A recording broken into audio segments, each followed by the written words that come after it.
राजा परीक्षित ने पूछा, गुरुदेव क्या इन नरकों से बचने का कोई उपाय है? हाँ राजन, यदि कोई अपराध हो जाए, पाप हो जाए तो उसका प्रायश्चित करना चाहिए। कोई तीर्थाटन कर ले, जप कर ले, दान पुण्य कर ले। बोले क्या दोबारा पाप नहीं हो सकता? फिर बोले पाप तो दोबारा भी हो जाता है। सबसे बड़ा यदि प्रायश्चित है, सबसे उत्तम तो यही है कि सकृन मन कृष्ण पदारविंदयोः निर्वेशितं तद्गुण रागयैरिह न तेयमं पाशविरतस्य तद्भटान् स्वप्नेऽपि पश्यन् तेह चीर्ण निष्कृता। भगवान के नाम का उच्चारण, कृष्णेति मंगलम नाम यस्य वाच प्रवर्तते भस्मी भवन्ति राजेंद्र महापात ककोटयः।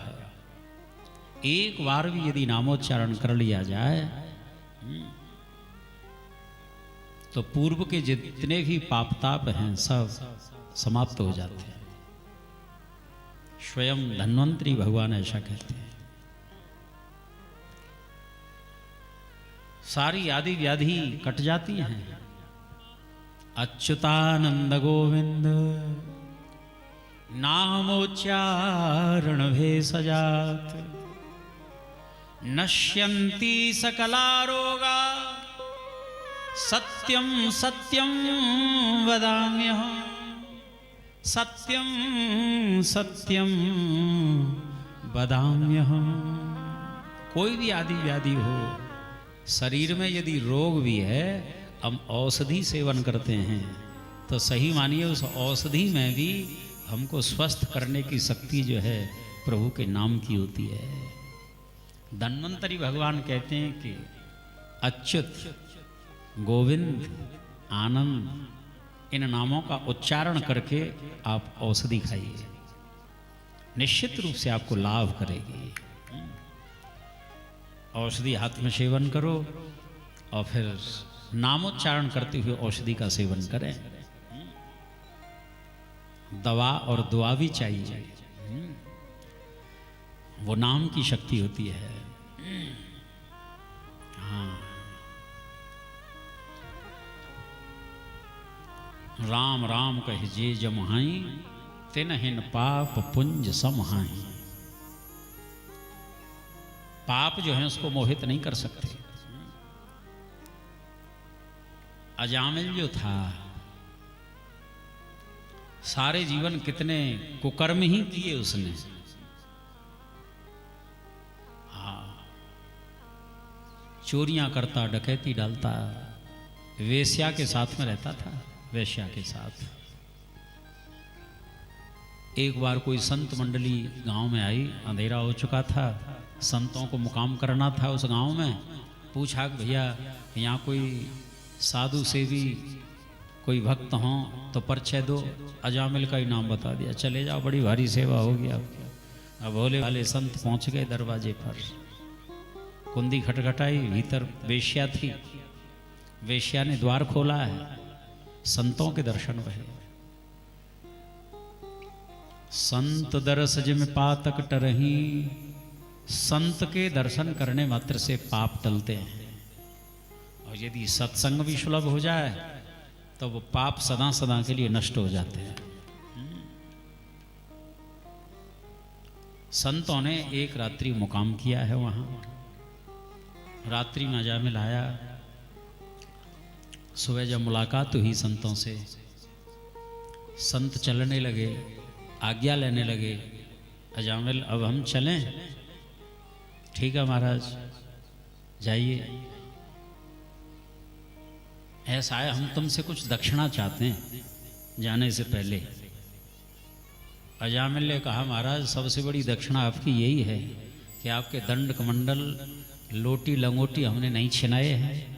अरे सीधे चुपचाप चले जाओ हाँ, हम तो डकैत हैं, जानते नहीं तुम हमको। भैया हमें ऐसी कोई दक्षिणा नहीं चाहिए, हम जो पूछ रहे हैं जवाब दो उसका। बोले पूछो महाराज। बोले तुम्हारे संतान कितनी हैं? कि महाराज 9 बेटा हैं मेरे, 9। बोला हाँ, उनके नाम क्या हैं? तो सबके नाम बता दिए।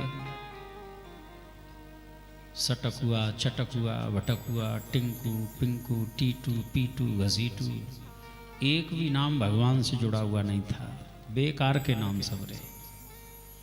संतों ने कहा भैया 10वां जो बेटा होगा ना तुम्हारे, उसका नाम नारायण रख देना तुम।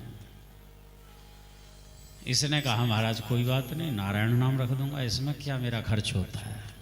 संत ऐसा कह करके चले गए। समय के अंतर से 10वें पुत्र का जन्म हुआ और इसने पुत्र का नाम नारायण रख दिया। बोलिए नारायण भगवान की जय। 88 वर्ष की इसकी अवस्था। बच्चे में आसक्ति होती ही है। दिन में सैकड़ों बार नारायण नारायण, बेटा नारायण, बेटा नारायण।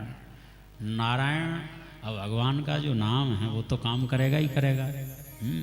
जैसे अग्नि में आप जान करके हाथ डालो, अनजान में डालो, अग्नि जलाती है। अमृत को आप जान करके पियो, अनजान में पियो, अमृत जो है अमर कर देता है। ठीक वैसे ही नाम का प्रभाव होता है। अजामिल का जब अंतिम समय आया है, यम के दूत आए लेने के लिए, नारायण शब्द का इसने उच्चारण किया जोर से। नारायण कहीं खेल रहा था बच्चों में, भगवान के पार्षद आदम के और यम के दूतों का निषेध कर दिया कि इसके ऊपर तुम्हारा अधिकार नहीं, हमारा अधिकार है, क्योंकि इसने अंतिम समय नारायण शब्द का उच्चारण किया है, इसलिए भगवान के धाम का अधिकारी है। दोनों में बड़ा भारी संवाद होता है, दोनों ही लौट जाते हैं और उस अजामिल की घोर नरक से रक्षा हुई है। शेष जीवन रोते रोते रोते रोते नारायण शब्द का जप करते हुए, कीर्तन करते हुए शरीर छोड़ा, भगवत धाम का अधिकारी हुआ। बोलिए भक्तवत्सल भगवान की जय।